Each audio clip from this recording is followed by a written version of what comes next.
नमस्कार दोस्तों, मैं नीलम सिंह आप सभी का अपने चैनल में स्वागत करती हूं। तो दोस्तों, कैसे हैं आप सभी? आई होप कि आप सभी स्वस्थ होंगे, मस्त होंगे और अच्छे होंगे। तो दोस्तों, ये जो भी हमारे समाज में घटित घटना हो रही है, जैसा कि आप सभी जानते हैं कि मेरठ में ये घटना हमारे हो चुकी है, जो मुस्कान ने है अपने पति का कत्ल कर दिया है और अपने जो जिससे लव करती थी यार के साथ अपने भाग चुकी थी। ठीक है, तो ये तो सभी को पता है। तो आज का ये जो शिव चर्चा है हमारा इसी के ऊपर है। तो आप लोग इस वीडियो को ज़रूर देखिएगा, फुल वॉच कीजिएगा। वीडियो कैसा लगा आप लोगों को?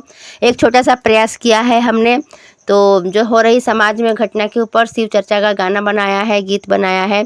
तो आप लोग इसको ज़रूर देखिएगा। वीडियो अच्छी लगी तो प्लीज़ एक लाइक कीजिएगा, वीडियो को शेयर कीजिएगा और अपना साथ और प्यार बनाए रखिएगा। और कमेंट बॉक्स में हर हर महादेव जरूर लिखिएगा। ऐसन सुंदर पियव के कटी कटी ग्राम में भरली हो, ए शिव गुरु ग्राम में भरली हो। ए शिव गुरु जानवर जैसन जनवा लेके यरवा संगे घो, हनीमून पे गईली हो। ए शिव गुरु जानवर जैसन जनवा लेके घूमे, हनीमून पे गईली हो। ए शिव गुरु ग्राम में भरली हो, ए शिव गुरु ग्राम में भरली हो। ए शिव गुरु यरवा संगे अपना हनीमून पे गईली। नारी जाति के नामवा कैली बदनामवा हो, ए शिव गुरु कैली बदनामवा हो। ए शिव गुरु यारवा खाती पियवा के अपना उले लिहली जनवा हो। ए शिव गुरु यारवा खाती पियवा के अपना ले लिहली जनवा हो।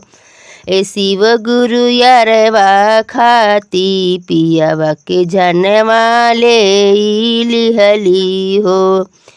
प्यारे बड़ी करत रहले पत्नी से अपना हो, ए शिव गुरु पत्नी से अपना हो।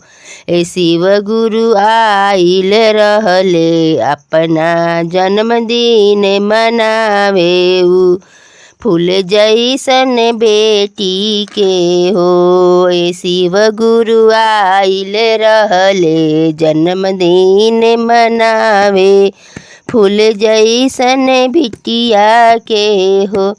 नहीं जानत रहले ऐसन होई उनकर संग। ए शिव गुरु यारवा खातिर खानवा में जहरवा मिलाई दिहली हो। ए शिव गुरु यारवा खातिर खानवा में जहरवा मिलाई दिहली हो। छुड़िया चलाई अपन पियवा के मरली हो, ए शिव गुरु पियवा के मरली हो। छुड़िया चलाई अपन पियवा के मरली हो, ए शिव गुरु पियवा के मरली हो। अपने हाथे मंगिया अपन उजाड़ी लिहली हो, ए शिव गुरु उजाड़ी लिहली हो। यारवा संगवा घूमे गईली हो, ए शिव गुरु हनीमून मनावे हो। ए शिव गुरु अपने हाथे मंगिया अपने उजाड़ी लिहली हो। बड़ा खुश रहली अपना पियवा के मारी हो, ए शिव गुरु पियवा के मारी हो। बड़ा खुश रहली अपना पियवा के मारी हो, ए शिव गुरु पियवा के मारी हो। ए शिव गुरु लागल ऐसन जिंदगी में गरहनवा यारवा संगे जेलवा में रहली हो। ए शिव गुरु लागल ऐसन जिंदगी में अगिया तो जेलवा यारवा संगे रहली हो। ए शिव गुरु जेलवा रहली हो। कुहू के लिपिहू ऐसन सुंदर धियवा हो। ए शिव गुरु सुंदर धियवा हो। कुहू के लिपिहू ऐसन सुंदर धियवा हो। ए शिव गुरु सुंदर धियवा हो। ए शिव गुरु नाही मिलल पापा जी के प्यार नु हो। ए शिव गुरु नाही मिलल पापा के जी आर ना माई के दुलार मिलल हो। ए शिव गुरु नाही मिलल पापा जी के प्यार ना माई के दुलार मिलल हो। ए शिव गुरु ग्रामवा में भरली हो। ऐसन सुंदर पियवा के काटी काटी ग्रामवा में भरली हो। ए शिव गुरु ग्रामवा में भरली हो। ए शिव गुरु नाही मिलल पापा जी के प्यार ना माई के दुलार मिलल हो। ए शिव गुरु नाही मिलल।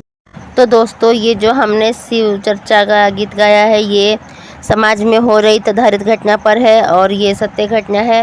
लेकिन ये जो भी घटना हो रहा है हमारे समाज में ये बहुत ही ज़्यादा गलत हो रहा है। इस तरह से नहीं करना चाहिए। तो आपको हमारा ये वीडियो कैसा लगा?